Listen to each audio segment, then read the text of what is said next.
జమ్మూ కాశ్మీర్లోని బైసరన్ ఉగ్రవాద దాడిలో మృతులకు సంతాపంగా కాకినాడ జిల్లా అనపర్తి నియోజకవర్గం పెదపూడి మండలం కరకుదురు కూటమి నాయకుల ఆధ్వర్యంలో క్రొవ్వొత్తుల ర్యాలీ నిర్వహించారు.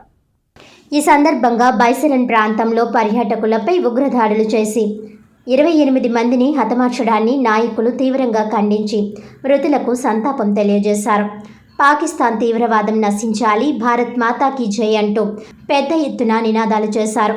పాకిస్తాన్ దీనికి మూల్యం చెల్లించుకోక తప్పదని అన్నారు.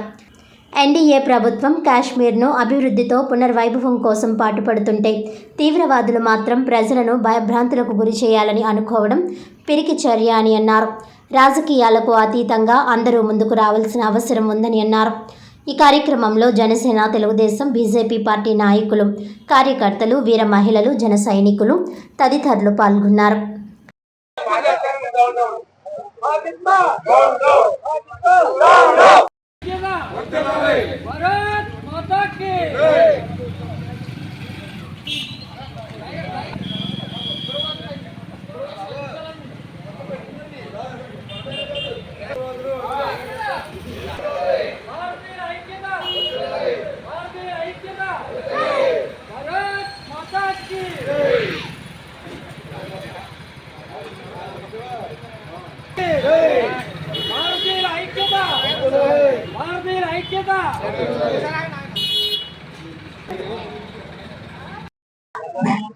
మన దేశంలో హిందువుల్ని టార్గెట్ గా చేసుకుని పాకిస్తాన్ వాళ్ళు, ముస్లిం తీవ్రవాదులు ఈ దేశాన్ని ఉగ్రవాదం మీద నడిపించాలని చెప్పి వీళ్ళు కంకణం కట్టుకుని మన ప్రధానమంత్రి నరేంద్ర మోడీ మొత్తం భారతదేశంలో ఉన్న అన్ని మతాలని ఏకం చేయడంతో వాళ్ళకి ఏం చేయాలో పాల్పోక ఈ ఉగ్రవాదాన్ని ముందు తీసుకొచ్చి ముస్లిం కాని వాళ్ళందరినీ, అటు క్రిస్టియన్స్ ని, ఇటు హిందువుల్ని, అలాగే వేరు మతాల వాళ్ళని కూడా నిర్దాక్షిణ్యంగా కేవలం కాశ్మీర్ లో పర్యటనకు వెళ్ళిన వాళ్ళని దారుణంగా చంపడం అనేది చాలా దారుణమైన విషయం.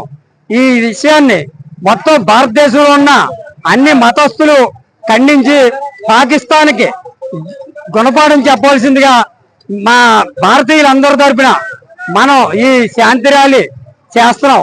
దానికి ఈవేళ హాజరైన మన ఎన్డీఏ నాయకులకు, అలాగే గ్రామంలో ఉన్న నాయకులందరికీ నా హృదయపూర్వక కృతజ్ఞతలు తెలియజేసుకుంటున్నాను. అందరికీ నమస్కారం. ఈరోజు అప్రతిహతంగా పరిపాలిస్తున్నట్టు మోడీ సర్కార్ మరి భారతదేశాన్ని అస్థిరపరచడానికి, కూటమి ప్రభుత్వాన్ని అస్థిరపరచడానికి టెర్రరిస్టులు కాశ్మీర్ లో పహల్గామ్లోని టూరిస్టులపై హత్యాయత్నం ప్రయత్నం చేశారు. మరి 26 మందిని దారుణంగా హత్య చేశారు. వారికి నివాళులు అర్పిస్తూ ఈ రోజు అనపర్తి నియోజకవర్గం పెదపూడి మండలం కరకుదురు గ్రామంలో ఎన్డీఏ నాయకులు, ప్రజలు అందరూ కూడా వారికి నివాళులు అర్పిస్తూ ఈ యొక్క దుశ్చర్యని ఖండిస్తూ ఉన్నాం. ఇటువంటి సంఘటన మరొకసారి జరగకూడదని, మరి హిందువుల్ని, క్రిస్టియన్స్ ని కూడా టార్గెట్ చేసుకుని మీరు హిందువులా, మీరు ముస్లింస్ అని అడిగి మరి వారిని దారుణంగా హత్య చేసిన విధానాన్ని మేము ఖండిస్తూ, అలాగే మోడీ గారి యొక్క ప్రభుత్వంలో ఇటువంటి చర్య మరొకసారి కూడా పునరావృతం కాకూడదని చెప్పేసి మేము కోరుతున్నాం.